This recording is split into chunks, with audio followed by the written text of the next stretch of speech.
Well, hey there, folks, and welcome back to another episode here. This is an episode that's very near and dear to my heart. The big beef and cheddar happens to be my favorite fast food meal of all time, so I don't know why we didn't do this one any sooner. And we'll be accompanied by a little bit of the French fries, because we know what happens when we get too many starches in our sausages. And we got some Horsey Sauce and some Arby sauce there, and we'll be using that as well. So it's the Arby's big beef and cheddar sausage. Let's just take a look at what's under the hood here. To start off with, you got your onion roll here. There's the cheese. This is what makes the beef and cheddar a beef and cheddar. Otherwise, you're just eating, a roast beef sandwich. You got a ton of roast beef, and then you have the underneath sauce. And you know what? This isn't your mom's sandwich over here. This is a big boy sandwich. So we're gonna have to cut this up in order to make it fit in the grinder. Some sauce here.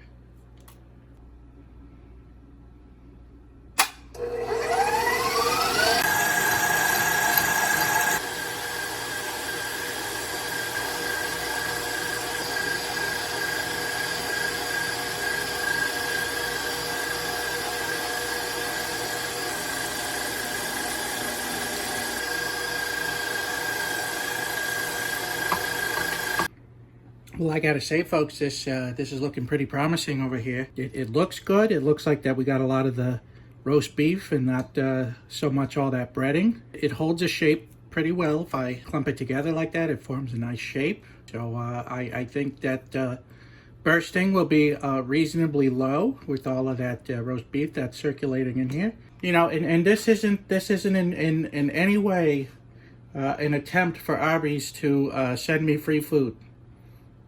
But I will take it if they do send it, so there is that. Time makes you older, even children get older every night.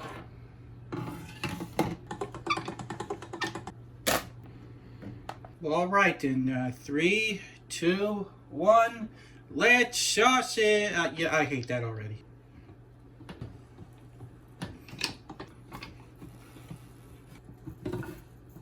There's no getting around it, folks. These look like little turd sausages with pieces of corn in it. Well, all right, you know the old expression, a hot pan needs a sausage like a hand needs a warm glove. So let's go ahead and try this.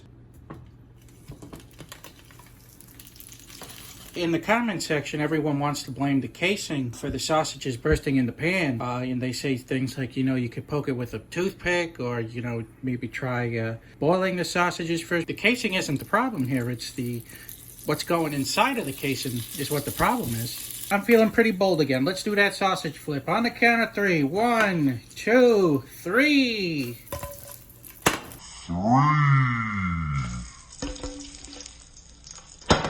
It's a first ever sausage flip, people. You've seen it here first. Uh-oh. Well, they snuck up on me, and these two decided to burst on me. So the good news is we still have 3 sausages that made it out perfectly. I mean, they're perfectly cooked. They look like bratwurst. They have a little bit of push to them. They're not jiggly at all. These are the real deal here. I'm excited. I can't wait to try it. All right. Nothing too spectacular in there. All right, it's time for the moment of truth here. I'm very excited about this one.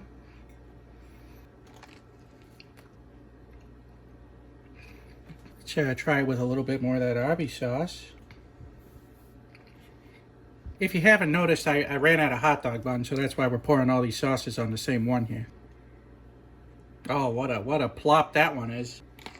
So this is a little bit disappointing. The flavor's fine. I mean, it tastes like a big beef and cheddar. Maybe not so much the cheddar part, but you do taste the roast beef. However, it's a textural loss here. It's all just very mushy.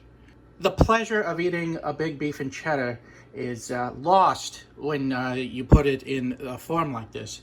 I think what we'll try in the future is just try to make the best version that we can make with the ingredients we have. So maybe we won't throw the buns in anymore, and maybe we won't throw the French fries in anymore. Maybe we'll just use primarily the meat and try to make the best tasting sausage based off of that. Because I'm tired of giving away these low scores here, people. I want to give away the 4s and 5s. So this one, disappointing. I'm gonna give it a 2 out of 5. Bop, bop, bop, bop, bop.